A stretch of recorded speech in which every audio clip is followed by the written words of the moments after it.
Long division method कहाँ use होता है, जहाँ पर बाइनोमियल्स या ग्रेटर पॉलिनोमियल्स हो। हम अब इसकी एग्जांपल्स करते हैं। मेथड आप जो मर्जी यूज़ कर लें, चाहे सिंपल डिवीजन मेथड यूज़ कर लें, चाहे लॉन्ग डिवीजन मेथड यूज़ कर लें, लेकिन दोनों के आंसर हमेशा सेम ही रहेंगे। ठीक है, अब हम लॉन्ग डिवीजन मेथड की तरफ चलते हैं अपने। इसकी भी एग्जांपल्स जो हैं वो हमें कर लेनी चाहिए साथ ही। एग्जांपल्स ऑफ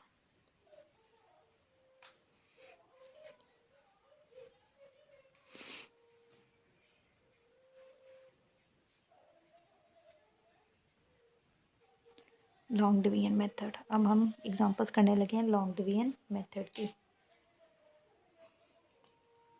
एक एग्जांपल हम ऑलरेडी करके आए हैं, लेकिन अब हम थोड़ी सी और एग्जांपल्स कर लेते हैं। X cube minus 2x plus 4 by x plus 2।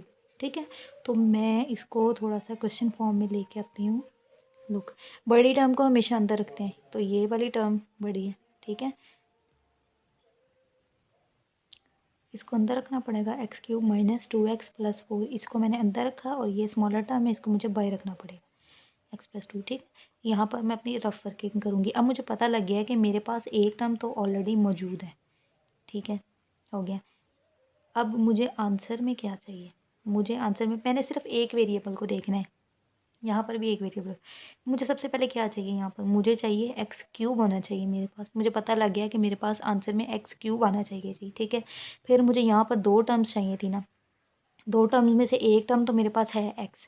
अब ज़रा रिकॉल करते हैं कि हम डिवीजन के अंदर, बल्कि यहाँ पर मैं मल्टीप्लाई कर रही हूँ ना, मैं मल्टीप्लाई कर रही हूँ। ठीक है, मल्टीप्लाई के अंदर हमने एक रूल पढ़ा था कि हमने प्रोडक्ट रूल अप्लाई करना है। ठीक है, प्रोडक्ट रूल के लिए बेस को सेम रखना ज़रूरी है। मुझे पता लग गया कि यहाँ पर पहली टर्म मेरी एक्स होनी चाहिए। अब मैं देखूँगी कि मेरे पास एक्स क्यूब है। ठीक है, ये आंसर आया है प्रोडक्ट रूल को अप्लाई करने के बाद। मीन्स यहाँ पर एक्स तो आएगा, लेकिन यहाँ पर एक्स का क्यूब आना चाहिए, आंसर में क्यूब आना चाहिए। और मेरे पास एक टर्म ऑलरेडी मौजूद है, एक्स रेज टू पावर 1। हम पढ़ के आए थे कि प्रोडक्ट रूल में बेसिस सेम हो तो उनकी पावर्स को आपस में ऐड करना चाहिए। ठीक है, तो ये देखो, अब मुझे पता लग गया कि मुझे एक्स क्यूब चाहिए। मेरे पास यहाँ पर कौन सी पावर होनी चाहिए, 2। तो मुझे पता लग गया है कि अगर एक एक्स की पावर 1 है तो दूसरे की क्या होनी चाहिए, 2। ठीक है, ये लो जी, हमने इसको पुट कर लिया 2। ठीक है, हमने पुट कर लिया 2। हमें पता लग गया कि हमने सबसे पहले इसको किससे मल्टीप्लाई करना है, एक्स स्क्वायर से मल्टीप्लाई करना है। कोएफिशिएंट नहीं हमने कुछ भी लिखना है। क्यों नहीं हमने कुछ लिखना है, क्योंकि आंसर में भी हमारे पास 1 है और फर्स्ट टर्म के साथ भी हमारे पास 1 है। ठीक है, तो ये भी 1 के साथ ही हमने मल्टीप्लाई करना है। अब ये मैंने एक्स स्क्वायर को इससे तो मल्टीप्लाई कर लिया, एक्स क्यूब आ गया, लेकिन जब ये इससे मल्टीप्लाई होगा ना, तो कोएफिशिएंट ने कोएफिशिएंट से मल्टीप्लाई हो जाना, वेरिएबल ने साथ आ जाना। ये ले मल्टीप्लाई कर दिया। अब हम इसको इसमें पुट करके देखते हैं। ये अगर हम इसके अंदर पुट करके देखें तो एक्स क्यूब तो मैंने पुट कर लिया। क्या मेरे पास एक्स स्क्वायर है, एक्स स्क्वायर वाली वैल्यू है, नो, एक्स स्क्वायर वाली कोई वैल्यू नहीं है मेरे पास। ठीक है, तो मैं क्या करूँगी, एक्स स्क्वायर वाली वैल्यू को इस टर्म से थोड़ा सा बाहर आके लिख दूँगी। लुक एट दिस, ये मैंने लिख दिया। ठीक है, अब माइनस करते हैं ना हम इनको, जब हम इनको माइनस करेंगे तो इनके साइन चेंज हो जाएंगे। हो गए चेंज, हो गए जी। अब क्या करेंगे, same terms with different sign, ये इसके साथ पहले प्लस था, same terms with different sign will cancel each other, ये कैंसिल हो गया। ठीक है, अब हमने इसको अरेंज करके लिखना है। इसे क्या करना है, अरेंज करके लिखना है। ये माइनस, ये न्यू टर्म जब बन गई -2x² बन गई ना, तो मैं इसको यहाँ पे लिखूँगी -2x²। ये मैंने लिख दिया। बाकी दोनों टर्म सेम वैसे ही नीचे आ जाएंगे। लुक एट दिस, ये आ गया मेरे पास, ऑलरेडी नीचे आ गया। ठीक है, अब नेक्स्ट चलते हैं। नेक्स्ट फिर यही मुझे यहाँ पर लिखना पड़ेगा। मैंने इसको पहले मल्टीप्लाई किया था एक्स स्क्वायर के साथ, ठीक है, प्लस एक्स स्क्वायर के साथ मल्टीप्लाई किया था। नेक्स्ट चलते हैं। अब यहाँ पर आ गया एक्स प्लस 2, और मुझे यहाँ मैंने इसको मल्टीप्लाई करना है किसी ऐसे नंबर से कि मेरे पास जो आंसर है ना वो -2x² आना चाहिए। सबसे पहले आगे जो मर्जी हो, पहला आंसर मेरे पास क्या आना चाहिए, -2x² आना चाहिए। देखिए, मैं एक एक वेरिएबल को पकड़ी हूँ, एक एक टर्म को पकड़ी, मैंने बाकी टर्म्स को नहीं देखा क्या आएगा क्या नहीं। नो, मैंने सिर्फ फर्स्ट टर्म को देखा। यहाँ पर भी मैंने बाकी टर्म्स को नहीं देखा था, वो खुद ब खुद मल्टीप्लाई होके आई थी। ठीक है, मैंने सिर्फ फर्स्ट टर्म को देखा था। यहाँ पर भी मैं सिर्फ एक ही टर्म को अपनी नज़र में रख रही हूँ, बाकी टर्म्स को नहीं। ठीक है, तो अब जब मैं इसको करूँगी मल्टीप्लाई, मुझे यहाँ पर किस नंबर से मल्टीप्लाई करना चाहिए कि मेरे पास एक्स स्क्वायर भी आए, 2 भी आए, माइनस भी आए। अच्छा, मुझे ये तो पता लग गया है कि मेरी एक टर्म जो है ना उसका साइन प्लस में है, लेकिन मुझे आंसर चाहिए माइनस में। तो जाहिर है कि मुझे जो सेकंड जब आंसर में माइनस आंसर में कब आता है, जब दोनों टर्म्स के साथ डिफरेंट साइन हो। एक के साथ तो प्लस है तो सेकंड के साथ क्या आना चाहिए, माइनस आना चाहिए। ठीक है, ये मुझे पता लग गया कि जी माइनस आ गया, माइनस आना है जी, जिससे भी मैं मल्टीप्लाई करूँगी उसके साथ मैंने माइनस लगाना है, हो गया जी। अब कोएफिशिएंट, कोएफिशिएंट मुझे क्या चाहिए, मुझे कोएफिशिएंट 2 चाहिए। मेरे पास क्या कोएफिशिएंट है, 1 है। मेरे पास 1 कोएफिशिएंट है, यहाँ पर जहाँ कुछ नहीं होता वहाँ 1 है ना, तो मुझे तो चाहिए 2। मैं 1 के साथ ऐसा कौन सा नंबर मल्टीप्लाई करूँगी कि मेरे पास 2 है। तो हम देखें कि 1 के साथ कोई भी नंबर मल्टीप्लाई हो वो सेम रहता है, तो मुझे यहाँ पर 2 ही चाहिए होगा। 2 इंटू 1 इट्स 2, मुझे यहाँ पर 2 चाहिए जी सेकेंड टर्म में। हो गया जी, ये भी हो गया, कोएफिशिएंट भी मल्टीप्लाई हो गया। नेक्स्ट क्या है, वेरिएबल। वेरिएबल के लिए जब हम मल्टीप्लाई कर रहे होते हैं हमें प्रोडक्ट लॉ लगाना होता है, ठीक है ना। प्रोडक्ट लॉ के लिए हम क्या करते हैं कि एक वेरिएबल तो मेरे पास x है, ये सेकंड वेरिएबल सेम होना चाहिए और इसकी पावर मुझे यहाँ पर ऐसी क्या चाहिए जो ये एक्स स्क्वायर बन जाए, इसके साथ ऑलरेडी 1 है। प्रोडक्ट लॉ के लिए हम यही सीख के आते हैं कि हमने उसके अंदर किसी ऐसी चीज़ को ऐड करना है जो इसकी पावर 2 हो जाए। तो ये देखें, ये वाली पावर किसकी होनी चाहिए, इसकी।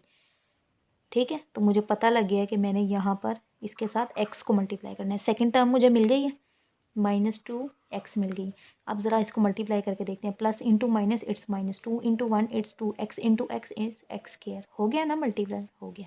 ठीक है, अब हम इसको इससे मल्टीप्लाई करते हैं। प्लस इंटू माइनस, दोनों डिफरेंट टर्म्स हैं, answer will be in minus. 2 into 2 it's 4, और ये x यहाँ पर कुछ नहीं है तो x सिंपली इसके साथ आ जाएगा। अब हम इसको पुट करके देखते हैं, दैट इज़ -2x² और ये -4x आ गया है। ठीक है, और मैंने इसको किससे मल्टीप्लाई किया था, ये वाली जो सेकंड टर्म हमने फाइंड किया ना, इसको हमने ऊपर लिख देना। लुक एट दिस, हो गया है ना ये यहाँ पर। ठीक है, अब इसको अगेन माइनस करना है। माइनस के लिए हमें डिफरेंट साइन यूज़ करने पड़ते हैं, साइन को चेंज करना पड़ता है। ठीक है, तो मैंने यहाँ पर साइन को चेंज किया है। अब मुझे क्या करना पड़ेगा, इसको ये आपस में कैंसिल हो जाएगा। क्यों कैंसिल हो रहा है, क्योंकि same terms with different science है, ये कैंसिल हो जाएंगे। ये दोनों क्या थे, ये हम पढ़ के आए थे। आप ये देखेंगे दोनों लाइक टर्म्स बन गई ना। क्यों लाइक टर्म्स बन गई हैं, क्योंकि इनके वेरिएबल्स जो हैं वो सेम है। तो पिछले वेरिएबल को नहीं देखना, चेंज्ड वेरिएबल को देखना है। अब मैं इसको देखती हूँ तो ये मेरे पास -4x + 2x बन गया। दोनों लाइक टर्म्स हैं, ये आपस में सॉल्व हो सकते हैं। लाइक टर्म्स के लिए हमने क्या पढ़ा था, if both haves different sign. तो लाइक टर्म्स की सब्ट्रैक्शन के लिए हमने क्या पढ़ा था, या एडिशन के लिए हमने क्या पढ़ा था, if both terms have same sign a different sign then answer will be minus. ठीक है ना, then both terms will minus each other, ये माइनस होंगी। तो हम 4 में से 2 निकाल देंगे, यहाँ पर 2 आ जाएगा और वेरिएबल को साथ लिख देना। और आंसर के साथ साइन कौन सा है, ये कौन डिसाइड करता है, हमेशा ग्रेटर टर्म डिसाइड करती है, दिस विल बी माइनस। ठीक है, तो यहाँ पर क्या बचा, -2x बच गया है। सॉरी, -2x नहीं, ये न्यू टर्म क्या था, प्लस था। ये प्लस था और ये माइनस था। ठीक है, तो यहाँ पर आंसर में प्लस आना चाहिए। क्यों प्लस आना चाहिए, क्योंकि ग्रेटर टर्म आई है। ये वैसे ही अभी भी वैसे ही रहेगा। डिफरेंट साइन मीन माइनस होना है, तो हम 4 में से 2 को माइनस करेंगे, ये 2 आ जाएगा, वेरिएबल इसके साथ आ जाएगा। लेकिन साइन कौन सा लगेगा, प्लस का लगेगा। क्यों प्लस का लगेगा, क्योंकि ग्रेटर टर्म के साथ प्लस है, तो ये +2x बच जाएगा। पीछे ये बच गया, ये सिंपली नीचे आ जाएगा। ठीक है, सिंपली नीचे आ गया। अब यहाँ पर क्या है, ये यही चाहिए ना, यही अगेन लिख लेंगे x + 2। अब मैं यहाँ पर ऐसे किस टर्म को मल्टीप्लाई करूँगी जो मेरा आंसर होना चाहिए 2x + 4। अच्छा, ये एक वेरिएबल है, नीचे भी एक ही वेरिएबल की एक ही डिग्री है। इट्स मीन कि और वेरिएबल ऑलरेडी मेरे पास आ रहा है, मैंने वेरिएबल को नहीं लेना सेकंड टर्म में। ठीक है, वेरिएबल जो मुझे चाहिए था वो ऑलरेडी मेरे पास आंसर में है, तो वेरिएबल को नहीं मल्टीप्लाई करना। लेकिन कोएफिशिएंट चेंज है, यहाँ पर कोएफिशिएंट 1 है, मुझे कौन सा कितना कोएफिशिएंट चाहिए, 2 चाहिए, तो मैं 2 से मल्टीप्लाई करूँगी। 2 इंटू एक्स, देखें 2 इंटू 1 2, एक्स इसके साथ आ जाएगा, 2 इंटू 2 4। इट्स मीन मुझे पूरा ये हो गया है, ये पूरा का पूरा सॉल्व हो गया। जब माइनस करूँगी इनके आंसर, इनके साइन चेंज हो जाएंगे, same terms with different sign will cancel each other. ये लें, मेरा रिमाइंडर 0 है। ठीक है, ठीक है, इसकी थोड़ी सी प्रैक्टिस हम और कर लेते हैं, थोड़ी सी प्रैक्टिस और करते हैं। यहाँ पर सेकंड एग्जांपल हम ले लेते हैं अपनी, x² + x - 6 और यहाँ पर x - 2 है। बल्कि ये थोड़ा सा लंबा ही हो जाएगा, हम इसको यहाँ पर नहीं, हम इसको यहाँ लिख लेते हैं अपना, ताकि हमारे पास स्पेस जो है ना वो कम ना हो। -6, इसको किससे मल्टीप्लाई करना है हमने, इसको मल्टीप्लाई करना है हमने x + 2 से। ठीक है। अब हम ले लेते हैं, नहीं सॉरी, x-2 से। किससे मल्टीप्लाई करना है इसको? x-2 से मल्टीप्लाई करना है हमने। ये नहीं, ये आ गया x-2। अब मुझे यहाँ पर ऐसी कौन सी टर्म चाहिए जिसको मैं इससे मल्टीप्लाई करूँगी तो मेरा, मैंने कहा था ना आपको कि आपने सिर्फ फर्स्ट वेरिएबल को देखना है, पूरी टर्म को नहीं। आपको क्या चाहिए? एक्स स्क्वायर चाहिए, बाकी खुद ब खुद आपके पास आता जाएगा। ठीक है, तो अब अगर देखूँ मेरे पास ऑलरेडी कोएफिशिएंट 1 है और मुझे आंसर में भी 1 चाहिए, इट्स मीन मैंने कोई कोएफिशिएंट नहीं लेना। ठीक है, लेकिन मेरे पास वेरिएबल की डिग्री 1 है, मुझे वेरिएबल की डिग्री कितनी चाहिए? 2 चाहिए जी। अब मुझे, मेरे पास एक वेरिएबल की डिग्री 1 मौजूद है, लाइक वेरिएबल ने लाइक वेरिएबल से मल्टीप्लाई ने कहा। क्या आपको यहाँ y नज़र आ रहा है? नो, तो मैं यहाँ y नहीं लूँगी, मुझे यहाँ पर x ही चाहिए। और आंसर में क्या चाहिए? एक्स स्क्वायर है मेरे पास। ठीक है, एक्स स्क्वायर। मुझे प्रोडक्ट रूल में हम पढ़ के आए थे कि कोएफिशिएंट जो पावर्स हैं वो आपस में ऐड होती हैं, तो ऐड होने से मुझे पता लग गया कि यहाँ पर 1 आना चाहिए। तो मुझे क्या चाहिए? x चाहिए सिर्फ। x से जब मैं मल्टीप्लाई करूँगी it will 1 into 1 1, x into x, x square आ गया। ठीक है, फिर दोनों सेम साइंस थे तो यहाँ पर प्लस आएगा, फिर ये दोनों डिफरेंट साइन है, यहाँ पर माइनस आएगा, और 2 इंटू 1 2 वेरिएबल इसके साथ आ जाएगा। ठीक है, अब इसके अंदर पुट करके देखते हैं, ये एक्स स्क्वायर ऑलरेडी इसके नीचे आ गया। अब ये 2x, एक्स तो है मेरे पास, ठीक है, लेकिन मेरे पास आया है -2x इसके नीचे, तो मैं एग्जैक्ट उसी सेम डिग्री के नीचे मुझे उसको पुट करना पड़ेगा। मैंने कर दिया। अब इसको माइनस करेंगे, इनके साइन चेंज होंगे, ये आपस में कैंसिल हो जाएंगे। इसका पुराना साइन भूल जाना है, इसको नए साइन के साथ करना है। ठीक है, ये देखें, इसको नए साइन के साथ करूँगी तो प्लस इंटू प्लस प्लस होता है। सेम सेम साइंस मीन हमने इनको प्लस करना है। ठीक है, प्लस करना, और ग्रेटर साइन डिसाइड करेगा कि इसके साथ आंसर कौन सा है, इसके साथ आंसर में साइन कौन सा आएगा। ठीक है, ये ले, ये 6 जो है यहाँ से नीचे उतरेगा। ठीक है, अब मुझे क्या चाहिए? मुझे तो चाहिए यहाँ पर 3x-6 चाहिए। 3x-6, सॉरी यहाँ नहीं, ये वैसे इसका रफ वर्क ही था यहाँ पर। तो मेरे पास एक टर्म मौजूद है, x इंटू -2, मेरे पास एक टर्म मौजूद है। मुझे यहाँ पर कोई दूसरी टर्म ऐसी चाहिए जिनको मैं आपस में मल्टीप्लाई करूँ तो मेरा जो आंसर हो वो 3x आए। ठीक है, एक टर्म, एक वेरिएबल को मैंने कहा था देखना है, दूसरा आंसर खुद ब खुद आएगा। अच्छा, यहाँ पर भी वेरिएबल की डिग्री 1 है, आंसर में भी वेरिएबल की डिग्री 1 है। इट्स मीन मैंने यहाँ पर कोई वेरिएबल नहीं लेना, मेरे पास वेरिएबल ऑलरेडी मौजूद है। मुझे सिर्फ कोई ना कोई नंबर चाहिए। तो कोएफिशिएंट मेरे पास 3 है, यहाँ पर कोएफिशिएंट 1 है। मैं यहाँ पर ऐसा कौन सा कोएफिशिएंट लूँगी कि मेरे पास आंसर में 3 है? मैं 3 को ही लूँगी। 3 इंटू 1 3, ठीक है, और x इसके साथ आ जाएगा। फिर 3, ये माइनस है ना, दोनों साइन, ये -2 है और ये +3 है, दोनों जो है डिफरेंट साइन के साथ है। इट्स मीन आंसर में माइनस आएगा। ठीक है, माइनस आ गया। फिर 3 into 2 it's 6, 3x-6, look at this, 3x-6। ये अभी सेम साइन के साथ है, मुझे इनके साइंस को चेंज करना पड़ेगा। यहाँ पे पहले प्लस था, अब ये माइनस हो गया। Same terms with different sign will cancel each other, ये कैंसिल हो गया, ये हमारा 0 आंसर। ठीक है, अब हम अपने नेक्स्ट एग्जाम्पल की तरफ मूव करते हैं। थोड़ी सी हम इसकी और प्रैक्टिस कर लेते हैं, जितनी प्रैक्टिस होगी उतना ही अच्छा रहेगा हमारे लिए। ठीक है, यहाँ पर आ जाएगा x⁻³ -19 x-30। ठीक है, और उसके बाद बाहर आ गया x+3। अब हम इसको करके देखते हैं। सबसे पहले क्या कर लेती हूँ, सबसे पहले मेरे पास x+3 है।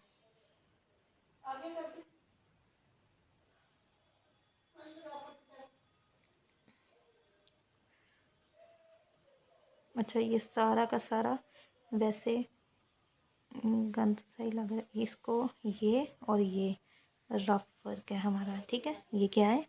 रफ वर्क है हमारा।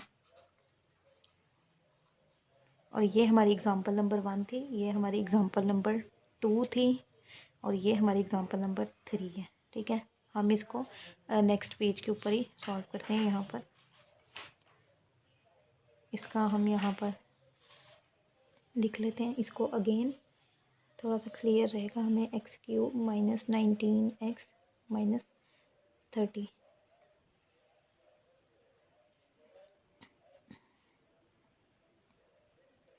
इसको हमने डिवाइड करना है बाय x+3 के साथ। मैं इसको क्वेश्चन फॉर्म में लिखने लगी हूँ। x+3 यहाँ पर आ जाएगा और ये x³ -19 x-30 अंदर चला जाएगा। ठीक है, अब हम रफ वर्क अपना यहाँ रखते हैं एक साइड पर।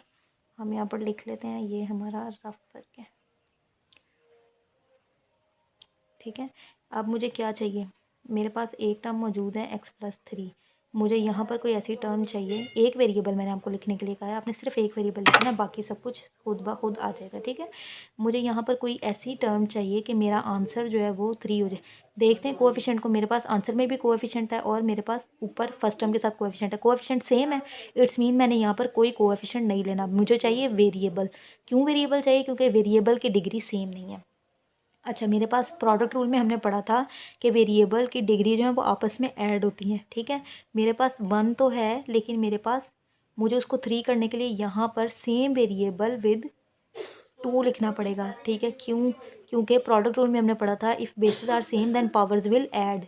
ये ऐड होंगी ना तो एक्स क्यूब आ जाएगा। ठीक है, फिर मुझे पता लगे अब ये फर्स्ट टर्म आ गई ना, तो इसको सेकंड टर्म से भी मल्टीप्लाई करना है, तो ये x into Q, variable coefficient से मल्टीप्लाई होगा, 3 इंटू 1 इट्स 3 और वेरिएबल इसके साथ आ जाएगा। ठीक है, मुझे पता लग गया यहाँ पर कि ये एक्स का क्यूब आ गया। देखिए एक्स स्क्वायर है नहीं, मेरे पास एक्स स्क्वायर नहीं है, तो मुझे थोड़ा सा बाहर आके यहाँ पर 3x स्क्वायर लिखना पड़ेगा। मैंने लिख दिया। अब मैं इनके साइन चेंज करूँगी, ये कैंसिल हो जाएगा। अब देखते हैं, इसको जो साइन चेंज किया है ना, इसको चेंज्ड साइन के साथ अरेंज करके यहाँ लिख लेना है। ये यहाँ था, मैं इसको ऑलरेडी ले आई हूँ इधर, बाकी नीचे ऐसे ही उतर आएगा। ये लें, ये वाला -30 इधर आ गया, -19x इधर आ गया। ठीक है, अब भी मेरे पास एक टर्म ऑलरेडी मौजूद है x+3। मैं यहाँ पर ऐसी कौन सी टर्म लिखूँगी जो एक वेरिएबल, मैंने आपको कहा था एक वेरिएबल उठाना है आपने, ये एक्स स्क्वायर आ गया यहाँ पर। ठीक है, मुझे क्या चाहिए, -3x स्क्वायर चाहिए। एक साइन का मुझे पता है कि प्लस है, मल्टीप्लिकेशन में ये डिफरेंट साइन कब आता है, जब बोथ टर्म्स के साथ डिफरेंट साइन हो, एक टर्म के साथ प्लस है तो दूसरे के साथ माइनस आना चाहिए। ठीक है, साइन रूल खत्म हो गया। अब कोएफिशिएंट की बारी, कोएफिशिएंट यहाँ पे 1 था, मुझे क्या चाहिए 3। इट्स मीन मुझे यहाँ पर इसको 1 को 3 से मल्टीप्लाई करना पड़ेगा। ये ले 3 भी हो गया। नेक्स्ट वेरिएबल मेरे पास एक है, अब मुझे तो चाहिए एक्स स्क्वायर, मेरे पास तो x1 है, तो प्रोडक्ट रूल इसके ऊपर अप्लाई हो गया ना, तो मुझे यहाँ पर क्या चाहिए, मज़ीद एक एक्स चाहिए ताकि इनकी पावर्स आपस में ऐड होकर 3x स्क्वायर बन सके। यहाँ पर हो गया। नेक्स्ट, ये दोनों टर्म्स का डिफरेंट साइन है, answer will be in -3 into 3 it's 9 और ये x साथ आ जाएगा। ठीक है, अब मैं देखूँ तो मेरे पास ये हो गया, सेम वेरिएबल के नीचे सेम वेरिएबल आना चाहिए। ये x था, यहाँ पर x है, तो यहाँ पर -9x मैं इसके नीचे पुट करूँगी। इनको आपस में सॉल्व करने के लिए इसको अलग करूँगी, same sign with different variable will cancel each other, हो गया। फिर इसको न्यू साइन के साथ हमने सॉल्व करना है। साइन आंसर में कौन सा साइन आता है, ग्रेटर टर्म वाला साइन आता है, ये greater term. But if both signs have if both terms have different sign तो माइनस होती हैं दोनों टर्म्स। 19 में से जब मैं 9 निकालूंगी तो मेरे पास 10 आ जाएगा। ठीक है, और वेरिएबल इसके साथ आ जाएगा। -30 ऐसे नीचे उतार लेते हैं। अब मेरे पास क्या मौजूद है, एक टर्म तो मेरे पास मौजूद है x+3 की। ठीक है, मुझे क्या चाहिए, मैंने आपको कहा था आपने सिर्फ फर्स्ट टर्म उठानी है, मुझे चाहिए -10x। दूसरी खुद ब खुद मैंने आपको कहा था आ जाएगी। ठीक है, एक टर्म। अच्छा, अब मुझे यहाँ पर किसी ऐसी टर्म से इसको मल्टीप्लाई करना है कि मेरा आंसर -10x आए। अब मैं देखती हूँ, मेरे पास साइन प्लस का था, मुझे आंसर में क्या चाहिए, minus. It's mean if I have plus with one term, ठीक है, दोनों टर्म के साथ डिफरेंट होना चाहिए ना साइन, तो मुझे सेकंड टर्म के साथ क्या लगाना पड़ेगा, माइनस, ताकि मैं आंसर में माइनस अपना ले सकूँ। फिर क्या, वेरिएबल कोएफिशिएंट यहाँ पे 1 है, लेकिन नीचे मुझे 10 चाहिए, तो मुझे कोएफिशिएंट 1 के साथ 10 को मल्टीप्लाई करना पड़ेगा। आ गया। अब वेरिएबल डिग्री विद 1 है, तो आंसर में भी डिग्री 1 है। इट्स मीन मैं वेरिएबल को नहीं छेड़ रही। ठीक है, मुझे वेरिएबल नहीं चाहिए। फिर अब ये मेरे पास -10 आ गया ना, ये सॉल्व, मुझे ये भी मिल गया, फर्स्ट टर्म मिल गई है। अब मैं इसी को इससे मल्टीप्लाई करूँगी, plus into minus it will minus, दोनों terms with different sign, answer में माइनस आ जाएगा। 3 इंटू 10 इट्स 30। ठीक है, देखें, -10x -30। अब इनको सॉल्व करने के लिए मैं इनके साइन चेंज करूँगी। ये ना, ये भी कैंसिल, ये भी कैंसिल, आंसर विल 0।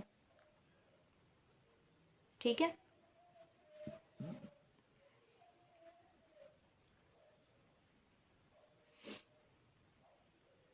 एक एग्जांपल और करते हैं हम इसको। हम, अच्छा, ये थी हमारी थर्ड एग्जांपल। ठीक है, अब हम फोर्थ एग्जांपल करने लगे हैं। x+3 को हमने किससे सॉल्व करना है, x³ -19x। ये तो हम कर चुके हैं ना सॉल्व इसको।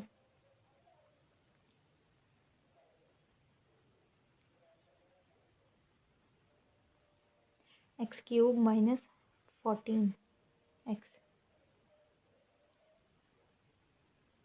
यहाँ पर इसको स्क्वायर कर लेते हैं। हमें क्या चाहिए, x cube plus x square minus 14x minus 24। ठीक है। अच्छा, हम इसको अब सॉल्व करने लगे हैं। इसको सॉल्व करने के लिए मुझे, मेरे पास एक टर्म ऑलरेडी मौजूद है एक्स स्क्वायर, एक्स की 3 मेरे पास ऑलरेडी मौजूद है और आंसर में मुझे चाहिए एक्स क्यूब। एक वेरिएबल उठाने के लिए मैंने आपको कहा था। ठीक है, कोएफिशिएंट सेम है, इट्स मीन मुझे कोएफिशिएंट नहीं चाहिए। आंसर सेम है, इट्स मीन मुझे साइन में भी, आंसर में भी साइन जो है सेम है, तो आंसर में भी मुझे प्लस ही चाहिए। अब मुझे यहाँ पर वेरिएबल कोई ऐसा चाहिए कि इसकी पावर मेरे पास 3 आ जाए। मेरे पास ऑलरेडी 1 है। प्रोडक्ट रूल में पावर्स जो है वो आपस में ऐड होती हैं ना। x1 है तो मुझे यहाँ पर x2 लिखना पड़ेगा, ऐड होंगी तभी 3 बनेगी ना। पता लग गया जी, एक्स स्क्वायर के साथ इसने मल्टीप्लाई। यहाँ हमने नंबर्स क्यों नहीं लिखे, हमने पहले एक्स स्क्वायर के साथ मल्टीप्लाई किया, देन हमने 3x के साथ मल्टीप्लाई किया, देन हमने 10 के साथ। आंसर साथ साथ लिखना है। ठीक है, एक्स स्क्वायर के साथ मल्टीप्लाई किया, देन यहाँ पर 3x स्क्वायर आ जाएगा हमारे पास, तो ये एक्स क्यूब आ गया। ठीक है, एक्स स्क्वायर वाली वैल्यू है, यस ये लें। इनके साइन चेंज कर देंगे, ये आपस में कैंसिल हो जाएंगी। ठीक है, इसको डिफरेंट साइन के, जो हमने साइन चेंज किया ना उसके साथ यूज़ करना। दोनों टर्म्स के साथ साइन डिफरेंट है, इट्स मीन इन्होंने माइनस होना है। 3 में से 1 निकल गया, 2 आ जाएगा वेरिएबल साथ। अच्छा, प्लस और माइनस करते हुए टर्म्स के साथ हमें कैसे पता लगता है कि साइन कौन सा आना है, ग्रेटर टर्म डिसाइड करती है। ग्रेटर टर्म 3 है, इसके साथ माइनस, आंसर में भी माइनस आएगा। ठीक है, अब ये भी नीचे आ जाएगा, -14x, और -24 भी नीचे आ जाएगा। अब अगेन x+3 आ गया। इस x+3 के साथ मैं एक टर्म उठानी है आपने, -2x²। अब इस x+3 के साथ ऐसा कौन सा नंबर मैं मल्टीप्लाई करूँ कि मेरे पास 2x² आए। कौन सा नंबर मल्टीप्लाई करूँगी, साइन मेरे पास प्लस का था, आंसर में मुझे माइनस चाहिए। इट्स मीन कि मुझे इनका साइन डिफरेंट करना पड़ेगा। डिफरेंट, माइनस के लिए साइन डिफरेंट चाहिए होता है ना, इट्स मीन सेकंड टर्म के साथ माइनस आना चाहिए। ठीक है, मैंने माइनस पुट कर दिया। अब कोएफिशिएंट 1 था, मुझे चाहिए 2। 1 के साथ मैं कौन सा नंबर मल्टीप्लाई करूँगी कि 2 आ जाए, 2 को ही मल्टीप्लाई करूँगी तो मुझे 2 चाहिए। ठीक है, फिर x⁻1 है, x का वेरिएबल 1 है, लेकिन मुझे x का वेरिएबल कितना चाहिए, मुझे तो चाहिए x की पावर 2 चाहिए मुझे। मेरे पास कितनी है, x की पावर 1 है मेरे पास, तो मुझे पावर रूल के लिए या प्रोडक्ट रूल अप्लाई करना पड़ेगा। यहाँ पर x ऐड करना पड़ेगा ताकि इनकी जो पावर है वो आपस में ऐड हो सकें। ठीक है, चलें, मेरे पास सेकंड टर्म आ गई, तो मैं यहाँ पर लिख लेती हूँ -2x। पहले अपनी टर्म लिख लेती हूँ, फिर प्लस इंटू माइनस माइनस, ये अच्छा, ये हमें डिवाइड करने से ये तो मिल जाएगा। अब मुझे इसको इससे मल्टीप्लाई करना है। दोनों टर्म्स के साथ डिफरेंट साइन है, इट्स मीन आंसर में माइनस आएगा। कोएफिशिएंट ने कोएफिशिएंट से मल्टीप्लाई होना है, यहाँ पर 6 आ जाएगा, वेरिएबल इसके साथ आ जाएगा। इसके नीचे पुट कर देते हैं x²। क्या मेरे पास x, सिंपल x वाला वेरिएबल टर्म है, हाँ जी है, ये रही -6x। अब इनके साइन चेंज करने पड़ेंगे। ये ले, मैंने साइन को चेंज कर लिया। Same terms with different sign will cancel each other, हो गया कैंसिल। अब इनको मैंने सॉल्व करना है। इनको मैं कैसे सॉल्व करूँगी, न्यू साइन के साथ मैंने इनको सॉल्व करना है। ठीक है, डिफरेंट साइंस अगर होंगे, बोथ टर्म्स के डिफरेंट साइन होंगे, इट्स मीन इन्होंने आपस में माइनस होना है। तो ज़रा इसको माइनस करके देखते हैं। 14 में से जब 6 निकलेगा हमारे पास क्या आंसर आएगा, 14 में से 6 निकालना है, हमारे पास 8 आंसर आएगा। इसके साथ साइन कौन सा आएगा, कौन डिसाइड करेगा इसके साथ साइन, इसके साथ साइन हमेशा ग्रेटर टर्म डिसाइड करती है। ठीक है, ग्रेटर टर्म इसमें 14x है, तो यहाँ पर मैंने -8 लगाया। फिर वेरिएबल इसके साथ आ जाएगा, ये -24 ऐसे नीचे उतर आएगा। अब x+3 ऑलरेडी मेरे पास मौजूद है। ठीक है, और मुझे यहाँ पर ऐसा कौन सा नंबर चाहिए जो मेरे पास आंसर में क्या है, -8x। एक आता ना मैंने आपको कि आपने एक वेरिएबल उठाना है, मैंने एक वेरिएबल उठाया। अब मैं यहाँ पर साइन मेरे पास माइनस में है, ये मेरे पास एक टर्म के साथ प्लस है, मुझे यहाँ पर दूसरी टर्म के साथ ज़ाहिर है साइन चेंज करना पड़ेगा, तभी तो डिफरेंट साइन के साथ आंसर में माइनस आएगा ना। हो गया जी, डिसाइड हो गया कि हमने इसको माइनस करना है। ठीक है, अब हम देखते हैं इसके साथ क्या होता है।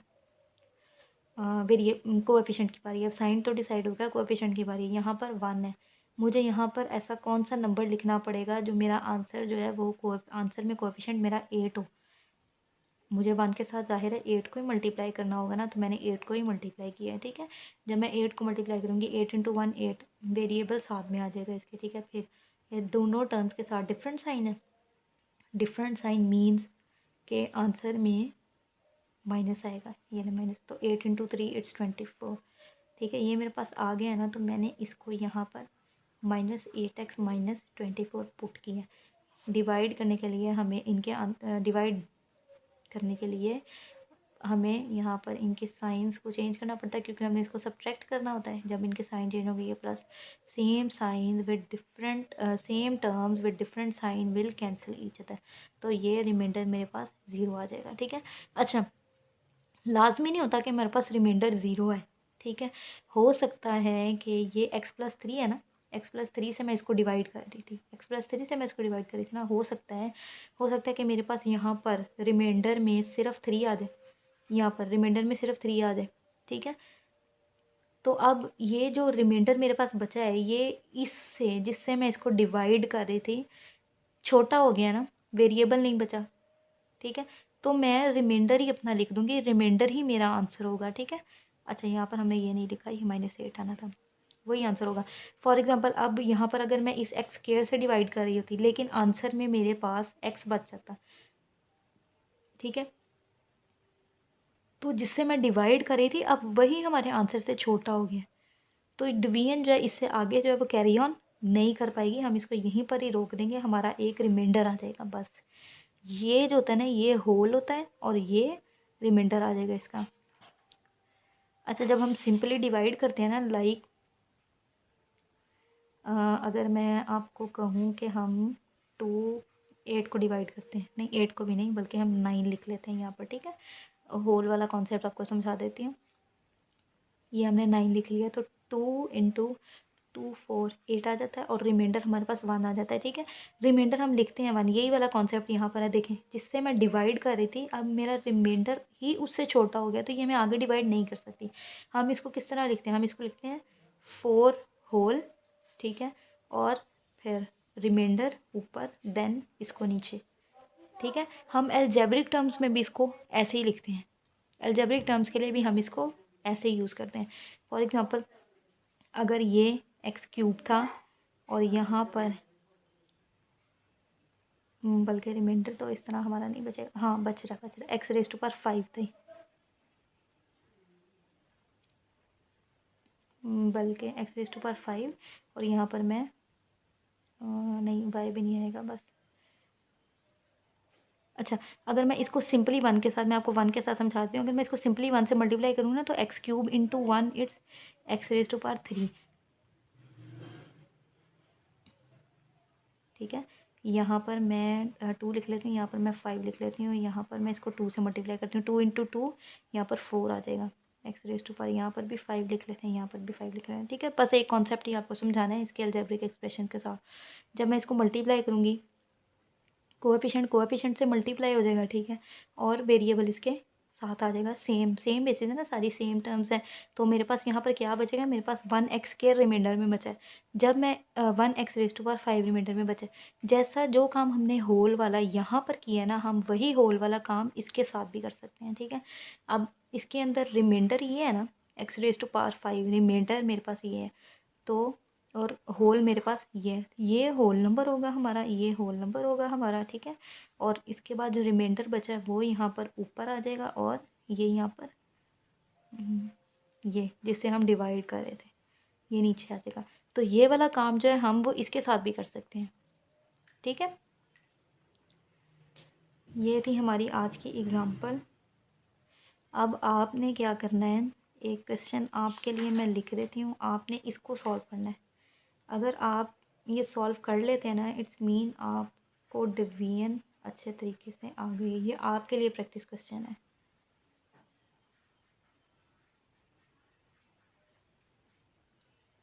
ठीक है। इसको आपने डिवाइड करना है 4a² - 2a + 1 से।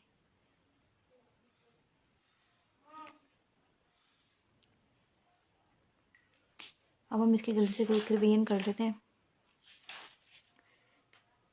डिवीजन ऑफ अलजेब्रिक एक्सप्रेशंस आज हमने किया। आज हमारा बेसिक अलजेब्रा जो है वो कंप्लीट हो गया। कल से हमारा एडवांस अलजेब्रा स्टार्ट हो रहा है। ये सबसे पहले हमने इसके साइन रूल पढ़ा। साइन रूल, एक्सपोनेंट रूल और बेसिक रूल फॉर डिवीजन जो है ये सेम वही होते हैं जो कि मल्टीप्लिकेशन के लिए होते हैं। इनको हमने सेपरेट सेपरेट डिस्कस किया है। ठीक है। प्रोडक्ट रूल के लिए मैंने आपको बता दिया कि प्रोडक्ट रूल कहाँ पर अप्लाई होता है। प्रोडक्ट रूल ये देखें यहाँ पर, ये हम रफ के लिए प्रोडक्ट रूल अप्लाई करते हैं उस सेकेंड टर्म को फाइंड करने के लिए अपने। ठीक है। सेकेंड टर्म को फाइंड करने के लिए हमें प्रोडक्ट रूल चाहिए होता है। इसलिए हम डिवीजन के क्वेश्चन में हमें प्रोडक्ट रूल भी यूज़ होता है। क्वोशंट रूल जो है वो क्वोशंट रूल हम कहाँ यहाँ पे यूज़ करते हैं, सिंपल डिवीजन मेथड में हम यूज़ करते हैं क्वोशंट रूल को। अगर आप quotient simple division method use करें तो आपको क्वोशंट रूल की ज़रूरत पड़ेगी। अगर आप लॉन्ग डिवीजन मेथड करें तो आपको प्रोडक्ट रूल की ज़रूरत पड़ेगी। नेगेटिव एक्सपोनेंट भी आपको वहीं ज़रूरत पड़ती है। ये पावर रूल की भी आपको सिंपल डिवीजन में ज़रूरत पड़ती है। जीरो एक्सपोनेंट की भी वहीं पर ज़रूरत पड़ती है। ठीक है।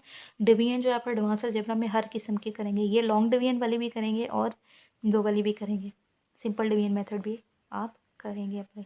इसलिए मैंने आपको सारे रूल्स जो हैं इसके बता दिए हैं। फिर जो बेसिक रूल था, बेसिक रूल फॉर डिवीजन, वो भी सेम मल्टीप्लिकेशन वाले ही है कि साइन ने साइन से सॉल्व होना है, कोएफिशिएंट ने कोएफिशिएंट से सॉल्व होना है, और वेरिएबल के लिए या प्रोडक्ट रूल अप्लाई होगा या क्वोशंट रूल अप्लाई होगा। उसके बाद हमने डिटेल एग्जांपल की हैं इन सब की। तो मेरे ख्याल से आपको आज का लेक्चर अच्छे तरीके से समझ आ गया होगा। यहाँ पर आज का लेक्चर ख़त्म होता है। कल से हम अपना एडवांस अलजेब्रा स्टार्ट करेंगे।